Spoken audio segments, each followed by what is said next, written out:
Assalamualaikum warahmatullahi wabarakatuh. Selamat pagi semua. Wah, anak ibu hari ini ceria-ceria semua ya. Oke, ada yang tidak masuk hari ini? Alhamdulillah masuk semua ya. Oke, pada pertemuan kali ini kita akan melanjutkan materi kita yang kemarin. Ada yang masih ingat nggak materi kita yang kemarin? Yap, betul. Bangun ruang sisi datar.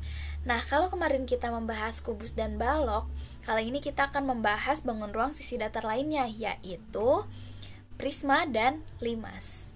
Nah, setelah kalian mempelajari dan memahami penjelasan dari video ini, kalian diharapkan dapat mengidentifikasi bagian-bagian pada prisma serta limas, dapat membedakan luas permukaan dan volume prisma serta limas, dapat menerapkan rumus luas permukaan dan volume prisma serta limas, dan yang terakhir kalian dapat menyelesaikan masalah kontekstual yang berhubungan dengan prisma dan serta limas. Dan di video kali ini kita akan membahas yang pertama pengertian prisma, yang kedua bagian-bagian prisma, yang ketiga luas permukaan dan volume prisma, yang keempat pengertian limas, yang kelima bagian-bagian limas, yang keenam luas permukaan dan volume limas. Oke, kita langsung ke materi yang pertama, yaitu pengertian prisma. Siapa nih yang anak pramuka? Coba raise hand. Wah, banyak juga ya yang anak pramuka. Nah, kira-kira ini gambar apa ya? Coba ketik di kolom chat. Yap, betul, ini adalah gambar tenda. Nah, tenda ini berhubungan juga loh dengan bangun ruang sisi datar. Nih, di dalam tenda ini ada ruangannya kan? Makanya bentuk seperti ini tuh dinamakan dengan bangun ruang sisi datar. Coba deh, kamu perhatikan lagi nih gambar ini. Mirip kan ya? Iya, nah bentuk ini itu dinamakan dengan prisma. Tapi prisma itu apa ya? Prisma adalah bangun ruang sisi datar yang mempunyai bidang alas dan bidang atap sejajar serta kongruen. Kongruen itu sama ukurannya dan sama bentuknya. Dan memiliki sisi tegak berbentuk persegi panjang atau jajar genjang. Contohnya kayak gini. Tapi kan ini balok. Iya, betul, itu memang balok. Tapi kalau kita melihat dari definisi prisma, prisma kan bangun ruang sisi datar yang mempunyai bidang alas dan bidang atapnya sejajar serta kongruen. Nah, ini berlaku pada balok. Balok juga kan sama, alasnya dan atapnya itu kan sejajar serta kongruen. Kemudian sisi tegaknya juga berbentuk persegi panjang. Jadi balok ini termasuk prisma. Contoh lainnya ini. Ini yang bentuk bidang alasnya segitiga. Terus contoh lagi. Ini yang bentuk alasnya segi 5. Nah, jarak antara tutup dengan alasnya ini disebut dengan tinggi prisma atau disimbolkan dengan huruf T kecil. Sebenarnya kalau prisma ini dibuka, bentuknya akan jadi seperti ini. Nah, gambar segitiga yang udah dibuka ini disebut dengan jaring-jaring prisma segitiga. Oke, next. Kita akan membahas bagian-bagian prisma. Nah, bagian-bagian prisma ini tergantung alasnya ya. Setiap prisma segi N, maka prisma itu memiliki 3N banyak rusuk, N plus 2 banyak sisi, 2N banyak titik sudut, dan N banyak sisi tegak. N itu apa? N itu adalah segi dalam prisma. Misalnya, ada prisma segi 4, berarti N-nya itu sama dengan 4. Next, kita bahas luas permukaan dan volume prisma. Luas permukaan prisma itu berarti luas seluruh permukaan yang menutupi prisma tersebut, yaitu 2 dikali luas alas, LA itu luas alas, ditambah KA atau keliling alas dikali tinggi prisma atau disimbolkan TP. Untuk volume prisma, rumusnya adalah luas alas dikali tinggi. Oke, di sini ada contoh soal nih. Tentukan luas permukaan dan volume prisma tersebut. Oke, pertama-tama kita lihat dulu bentuk alasnya.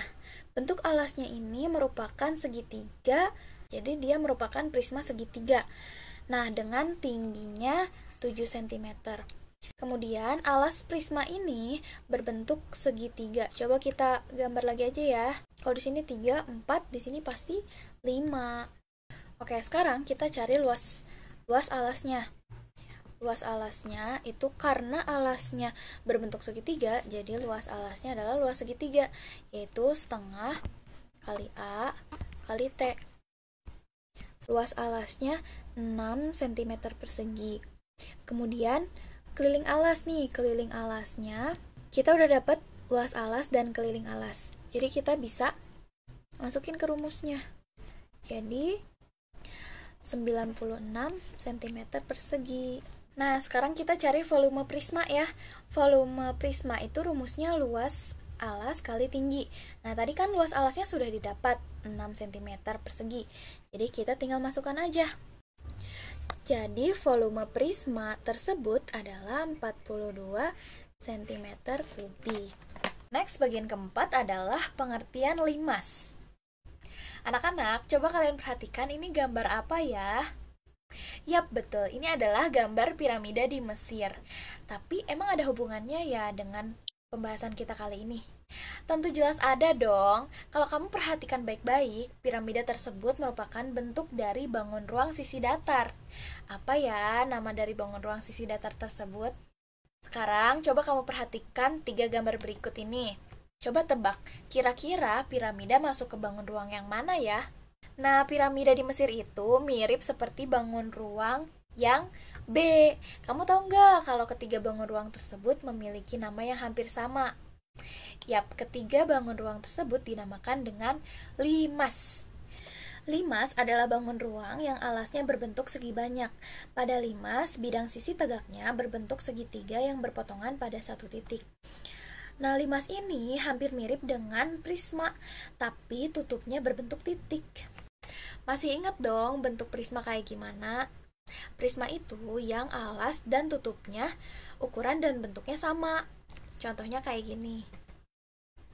Nah, ini prisma segitiga karena alas dan tutupnya bentuknya segitiga. Nah, kalau limas bentuknya jadi kayak gini. Karena alasnya segitiga, jadi namanya limas segitiga. Oke, contoh lagi ya. Nah, ini ada prisma segi 4. Kalau jadi limas, jadinya kayak gini. Nah, ini dinamakan limas segi 4. Nah, kalau limas segi 4 ini dibuka, akan menjadi seperti ini. Nah, limas segi 4 yang udah dibuka ini disebut dengan jaring-jaring limas segi 4. Oke, sekarang kita akan membahas bagian-bagian limas. Oh iya, titik ini disebut dengan titik puncak limas ya. Nah, terus tinggi dari limas itu dari titik puncak ke alasnya. Untuk limas segi N itu merupakan segi dalam limas ya. Misalnya limas segi 4 berarti N sama dengan 4. Nah, untuk limas segi N banyak rusuknya adalah 2 kali N. Banyak sisinya adalah N tambah 1, banyak titik sudutnya, rumusnya N tambah 1, dan banyak sisi tegaknya sama dengan N. Sekarang kita bahas luas permukaan dan volume limas. Luas permukaan limas rumusnya adalah luas alas ditambah luas seluruh sisi tegak. Untuk volumenya rumusnya adalah 1/3 dikali luas alas dikali tinggi. Oke, sekarang kita lanjut ke contoh soal. Tentukan volume limas berikut. Nah, kita lihat di gambar ini. Oh, ini tingginya belum diketahui ya. Jadi kita cari dulu tingginya. Nah, kita perhatikan segitiga TEC. Nah, panjang TE ini bisa kita cari dengan rumus Pitagoras, yaitu TE sama dengan akar TC kuadrat dikurang EC kuadrat. Kemudian dijumlahkan, kemudian dari segitiga yang lain yaitu TOE, kita cari TO-nya. Setelah dioperasikan didapat 6 akar 2. Nah, baru deh kita bisa masukkan ke rumus volume limas, yaitu volumenya sama dengan luas alas dikali tinggi dibagi 3. Jadi, volume limas tersebut adalah 288 akar 2 cm kubik. Demikian penjelasan tentang prisma dan limas. Semoga dapat bermanfaat bagi kita semua, terutama bagi kalian dalam memahami materi. Terima kasih telah menyimak sampai akhir. Wassalamualaikum warahmatullahi wabarakatuh. Assalamualaikum warahmatullahi wabarakatuh. Halo adik-adik, perkenalkan nama kakak Sri Lestari, kakak dari kelas 4C Pendidikan Matematika UIN Sunan Gunung Jati Bandung. Di kesempatan video kali ini, kakak akan membahas materi tentang transformasi geometri. Nah, sebelum kakak membahas materi tersebut, kakak akan membacakan tujuan pembelajaran dari materi ini ya. Oke, yang pertama, menentukan titik, garis, dan kurva yang ditranslasikan. Yang kedua, menentukan titik, garis, dan kurva yang direfleksikan terhadap garis simetri. Yang ketiga, menentukan titik, garis, dan kurva yang diputar menggunakan sudut rotasi. Yang keempat, menentukan titik, garis, dan kurva sebagai hasil dilatasi. Yang kelima, menentukan faktor skala untuk dilatasi yang diberikan. Dan yang keenam, menerapkan transformasi dalam masalah nyata. Oke, langsung saja kita bahas materi transformasi geometri. Nah, kalian pasti tahu kan film Transformer? Ya, mobil yang bisa berubah menjadi robot.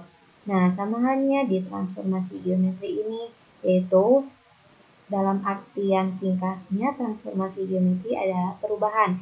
Tetapi pada transformer yang berubah itu kan wujudnya, sedangkan di transformasi geometri adalah yang berubah hanya posisinya, sedangkan wujud dan bentuknya tetap. Jadi, transformasi geometri merupakan perubahan posisi atau perpindahan dari suatu posisi awal yakni x, y ke posisi lain yaitu x aksen, y aksen. Jadi, di transformasi geometri ini yang berubah hanya posisinya saja, sedangkan bentuk dan ukurannya tetap. Jadi, ngerti ya? Oke, kita lanjutkan. Nah, transformasi geometri ini memiliki 4 jenis. Yang pertama, translasi, yang kedua refleksi, yang ketiga rotasi, dan yang keempat dilatasi. Oke, kita bahas satu persatu. Yang pertama, translasi atau pergeseran. Translasi merupakan jenis transformasi yang memindahkan suatu titik sepanjang garis lurus dengan arah dan jarak. Artinya translasi itu hanya berpindahan titik ya. Ini coba perhatikan perosotan berikut ini. Nih, kalau misalnya kalian naik perosotan, dari awal ini kalian naik ke titik ujung ya. Jadi yang berubahnya hanya titiknya saja dari awal ini atau puncak perosotan menuju ke akhir atau di ujung perosotan. Nah, jadi di translasi ini yang berubah hanya titiknya saja, sedangkan bentuk dan ukurannya tetap. Nah, ini merupakan gambaran dari translasi. Coba perhatikan titik-titik merah ini. Nah, dari sini pindah ke sini, dari sini pindah ke sini, dan dari sini pindah ke sini. Yang berubah hanya posisinya saja, sedangkan wujud dan ukurannya tetap. Oke, translasi atau pergeseran ini memiliki rumus yaitu X aksen, Y aksen adalah A, B ditambah X, Y. Nah, X aksen, Y aksen di sini merupakan titik bayangan, sedangkan A, B merupakan vektor translasi dan X, Y di sini merupakan titik asal. Oke, agar lebih jelasnya kita langsung ke contoh soal. Titik A 7, negatif 6 ditranslasikan oleh T negatif 2,4, maka koordinat titik bayangan A adalah, oke langsung jawab ya. Nah, ini rumusnya yaitu X, Y ditranslasikan oleh AB, maka bayangannya X ditambah B, X tambah B. Kita langsung substitusikan ke rumus.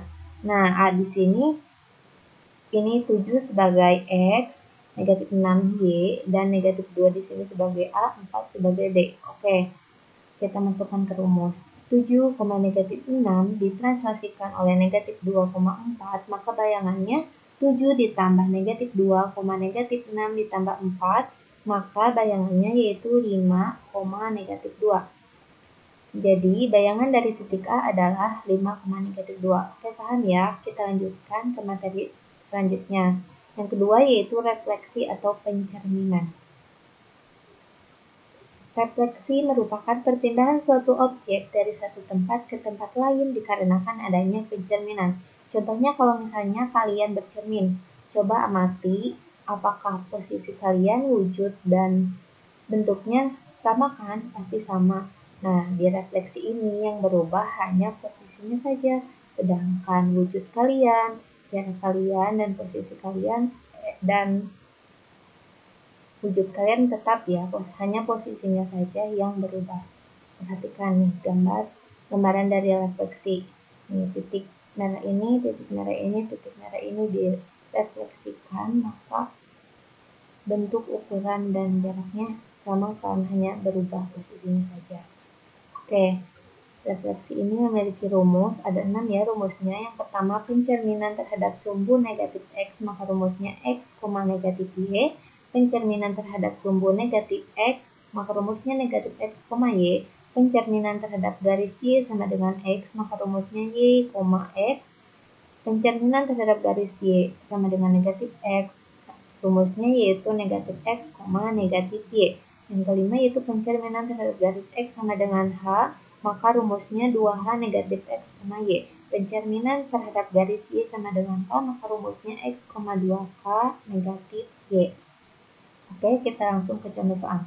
Titik P 2,1 dicerminkan terhadap sumbu Y, maka bayangan titik P adalah rumusnya yaitu A, X, Y dicerminkan terhadap sumbu Y, maka bayangannya negatif X, Y. Kita masukkan ke rumus yaitu P 2,1 direfleksikan atau dicerminkan terhadap sumbu Y, maka bayangannya negatif 2,1. Jadi bayangan dari titik P yaitu negatif 2,1. Oke, kita lanjutkan ke materi selanjutnya yaitu yang ketiga, rotasi atau perputaran. Nah, kalian pasti tahu kan biang lala yang suka ada di pasar malam? Ya, biang lala ini merupakan salah satu contoh dari rotasi atau perputaran. Nah, jadi rotasi merupakan perpindahan suatu objek dari satu tempat ke tempat lain dikarenakan adanya perputaran. Nah, di sini misalnya kalian naik di biang lala bergambar SpongeBob. Lalu ini dirotasikan, maka si posisi ini pindah ke titik si gambar tunnel bebek. Nah, jadi yang berubah itu hanya posisinya saja, sedangkan bentuk dan ukurannya tetap. Oke, perhatikan ini gambaran dari rotasi ya. Nah, ini diputar, maka si bentuknya sama ukurannya itu tetap, yang berubah hanya posisinya saja. Nah, rotasi ini memiliki rumus. Nih, yang pertama rotasi sebesar 90 derajat dengan pusat A, B, maka rumusnya negatif X plus A plus B, X negatif A plus B. Yang kedua, rotasi sebesar 180 derajat dengan pusat A, B, maka rumusnya negatif X ditambah 2A, negatif Y ditambah 2B. Yang ketiga, rotasi sebesar negatif 90 derajat dengan pusat A, B, maka rumusnya Y negatif T ditambah A, negatif X ditambah A ditambah B. Yang keempat, rotasi sebesar 90 derajat dengan pusat 0,0, maka rumusnya negatif X, Y. Yang kelima, rotasi sebesar 180 derajat dengan pusat 0,0, maka rumusnya negatif X, negatif Y. Yang terakhir yaitu rotasi sebesar negatif 90 derajat dengan pusat 0,0, maka rumusnya Y, negatif X. Kita langsung ke contoh soal. Bayangan dari titik A negatif 2,3 yang dirotasikan sebesar 90 derajat berlawanan arah dengan jarum jam adalah, kita jawab. Nah, berlawanan arah dengan jarum jam, maka nilainya adalah plus. Nah, ini merupakan rumusnya A, X, Y dirotasikan oleh 0,90 derajat, maka rumusnya atau bayangannya adalah negatif Y, X. Kita masukkan ke rumus negatif 2,3 dirotasikan sebesar 90 derajat, maka bayangannya adalah negatif 3, negatif 2. Jadi bayangan dari titik A ini adalah negatif 3,2. Oke, paham ya? Oke, materi yang selanjutnya yaitu dilatasi. Nah, kakak punya contoh miniatur lokomotif kereta api. Coba perhatikan ukurannya dari ukuran ini dengan ukuran yang aslinya. Kira-kira berapa kali diperbesarnya ya? Nah, itulah yang dinamakan dengan dilatasi dalam transformasi geometri. Oke, jadi dapat dipahami bahwa dilatasi merupakan bentuk perbesaran atau pengecilan dari titik-titik untuk membentuk sebuah bangunan. Nah, ini gambaran dari dilatasi. Coba perhatikan titik-titik ini. Nah, ini diperbesar menjadi ukuran seperti ini ya. Oke, dilatasi ini memiliki rumus, yaitu dilatasi dengan pusat 0,0 dan faktor skala K, maka rumusnya Kx, Ky. Sedangkan dilatasi dengan pusat 0,0 dan faktor skala K, rumusnya maka Kx sama dengan K dikali X negatif A ditambah A, K dikali Y min B ditambah B. Oke, kita langsung ke contoh soal.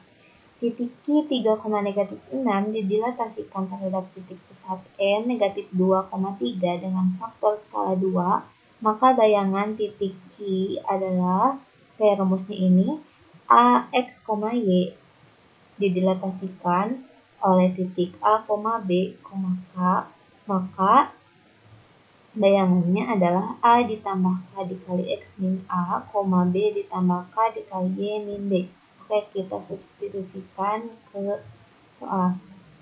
X 3 negatif Y didilatasikan oleh negatif 2,3 dengan faktor skala 2, maka bayangannya 2 dikali 3 dikurang negatif 2 ditambah negatif 2. Ini untuk yang X-nya ini, maka 2 dikali 5 dikurang 2 sama dengan 8. Sedangkan untuk bayangan Y-nya 2 dikali negatif 6 dikurang 3 ditambah 3. Maka 2 dikali negatif 9 ditambah 3 hasilnya negatif 15. Jadi bayangan dari titik Q yaitu 8, negatif 15. Oke, paham ya sampai sini? Sekian pemaparan materi dari kakak. Semoga bermanfaat. Wassalamualaikum warahmatullahi wabarakatuh.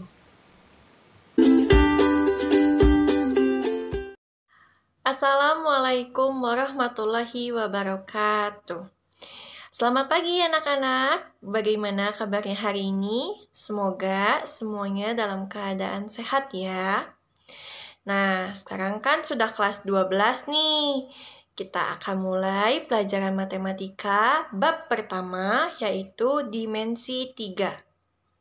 Kompetensi dasar dari bab dimensi 3 ini yaitu 1. Mendeskripsikan jarak dalam ruang antar titik, titik ke garis, dan titik ke bidang. Kedua, yaitu menentukan jarak dalam ruang antar titik, titik ke garis, dan titik ke bidang. Selanjutnya, yaitu pengalaman belajar anak-anak yang akan kalian dapatkan, yaitu pertama, mengamati dan mendeskripsikan masalah jarak antar titik, titik ke garis, dan titik ke bidang pada ruang. Kedua, mengamati dan menerapkan konsep jarak antar titik, titik ke garis, dan titik ke bidang untuk menyelesaikan masalah pada dimensi 3. Yang terakhir yaitu mengkonstruksi rumus jarak dua titik dan jarak titik ke garis. Di sini ada diagram alur konsep dari dimensi 3. Dimensi 3, kita akan mempelajari jarak titik ke titik, jarak titik ke garis, dan jarak titik ke bidang. Nah, sebelum ke jarak titik ke garis, anak-anak harus bisa jarak titik ke titik. Kalau kita mau mempelajari jarak titik ke bidang, anak-anak harus bisa jarak titik ke garis. Untuk apa kita mempelajari ini? Untuk menerapkannya dalam kehidupan sehari-hari. Nah, rumus pembantunya yaitu teorema Pythagoras. Anak-anak masih ingat apa itu teorema Pythagoras?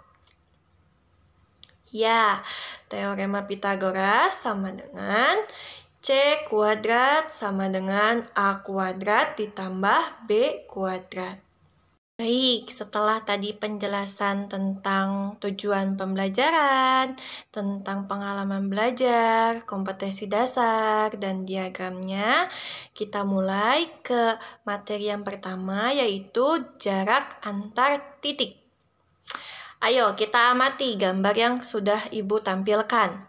Perhatikan bangun ruang berikut ini.